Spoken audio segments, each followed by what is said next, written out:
জাতীয় সংসদে সরকারি দলের চিফ হুইপ নুরুল ইসলাম মনি ১১ আগস্ট বলেছেন, সংবিধানের ৭০ অনুচ্ছেদ কার্যকর আছে, ফলে কেউ দলের সিদ্ধান্তের বাইরে গিয়ে রাষ্ট্রপতি পদের নির্বাচনে ভোট দিলে তার সংসদ সদস্য পদ বাতিল হবে। এটা বৈঠক ডাকা হবে, বৈঠকটা ডাকবেন নির্বাচন কমিশন। আর সংবিধানের ৭০ অনুচ্ছেদ যেহেতু সংশোধিত হয় নাই, সুতরাং এটা কার্যকর। মঙ্গলবার রাষ্ট্রপতি নির্বাচন উপলক্ষে প্রস্তুতিমূলক সভা শেষে জাতীয় সংসদের মিডিয়া সেন্টারে এক সংবাদ সম্মেলনে একথা বলেন চিফ হুইপ। কিন্তু সংবিধানের ৭০ অনুচ্ছেদ এবং ১৯৯১ সালের রাষ্ট্রপতি নির্বাচন আইন অনুযায়ী দলের সিদ্ধান্তের বাইরে গিয়ে রাষ্ট্রপতি পদে কোনো সংসদ সদস্য ভোট দিলে তার সংসদ সদস্য পদ বাতিল হবে বলে চিফ হুইপের দাবি কেবল অসত্যই নয়, অসাংবিধানিকও। রাষ্ট্রপতি নির্বাচনের সময় ৭০ অনুচ্ছেদ প্রযোজ্য। কারণ রাষ্ট্রপতি নির্বাচনে সংসদ সদস্যদের ভোট প্রদান আর সংসদে নিজ দলের বিপক্ষে ভোটদান সম্পূর্ণ ভিন্ন বিষয় নয়। সংসদ সদস্যরা সংসদে প্রধানমন্ত্রী বা সরকারের পক্ষে বা বিপক্ষে আস্থা ভোটে, বাজেট বা অর্থ বিল পাশে, আইন প্রণয়ন বা সিদ্ধান্ত প্রস্তাবের পক্ষে বা বিপক্ষে ভোট দিয়ে থাকেন। ওইসব ভোট প্রদানের ক্ষেত্রে সংসদের সংশ্লিষ্ট দলের হুইপরা সংসদ সদস্যদেরকে প্রয়োজন অনুযায়ী সময়ে সময়ে প্রস্তাবের পক্ষে বা বিপক্ষে ভোটদানের দলীয় নির্দেশনা জানিয়ে দেন, যাকে হুইপিং বলা হয়। আর হুইপদেরকে বাংলায় বলা হয় সচেতন, যারা দলীয় সংসদ সদস্যদের সচেতন করেন। এর ফলে দলীয় হুইপদের নির্দেশনা লঙ্ঘন করে কোনো সংসদ সদস্য ভোট প্রদান করলে তিনি সংসদে উক্ত দলের বিপক্ষে ভোটদান করেছেন বলে গণ্য হয় এবং সংবিধানের ৭০ অনুচ্ছেদ অনুযায়ী তিনি সংসদ সদস্য পদ হারান। অন্যদিকে আগামী ২০ আগস্টের ২৩তম রাষ্ট্রপতি নির্বাচনে ভোট গ্রহণ সংসদের কোনো কর্মসূচি নয়।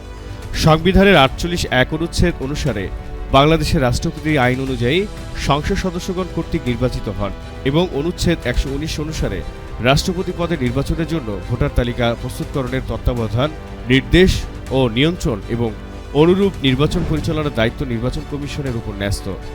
নির্বাচন কমিশন সংবিধান ও আইন অনুযায়ী রাষ্ট্রপতি পদে নির্বাচন তথা ভোট গ্রহণ করে থাকে। ১১ আগস্ট সংসদ সচিবালয়ের পক্ষ থেকে এক বিজ্ঞপ্তিতে জানানো হয়, আগামী ২০ আগস্ট রাষ্ট্রপতি নির্বাচনের ভোট গ্রহণ অনুষ্ঠিত হবে। সংবিধানের ১১৮ অনুচ্ছেদের অধীন প্রধান নির্বাচন কমিশনার, যিনি রাষ্ট্রপতি নির্বাচনে নির্বাচন কমিশনার ভোটের জন্য ওই দিন বেলা ২টা থেকে বিকেল ৫টা পর্যন্ত জাতীয় সংসদ কক্ষে বৈঠক আহ্বান করেছেন। রাষ্ট্রপতি নির্বাচনে ভোট দেবেন জাতীয় সংসদের ৩৪৯ জন সদস্য। এদিন বেলা ২টা থেকে বিকেল ৫টা পর্যন্ত তারা ভোট দেবেন। আগেই সিদ্ধান্ত আছে বিকেল ২টা থেকে ৫টা পর্যন্ত নির্বাচন হবে। এর মধ্যে মাননীয় সংসদ সদস্যবৃন্দ বলবেন, তাদের বিভক্তি নাম অনুযায়ী তারা ভোট দেবেন।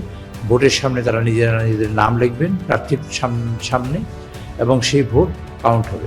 তা যদি দেখা যায় আমাদের ১ ঘন্টার মধ্যে ভোট হয়ে গেছে, আমরা ১ ঘন্টা পরে ফলাফলের জন্য প্রস্তুতি নেব।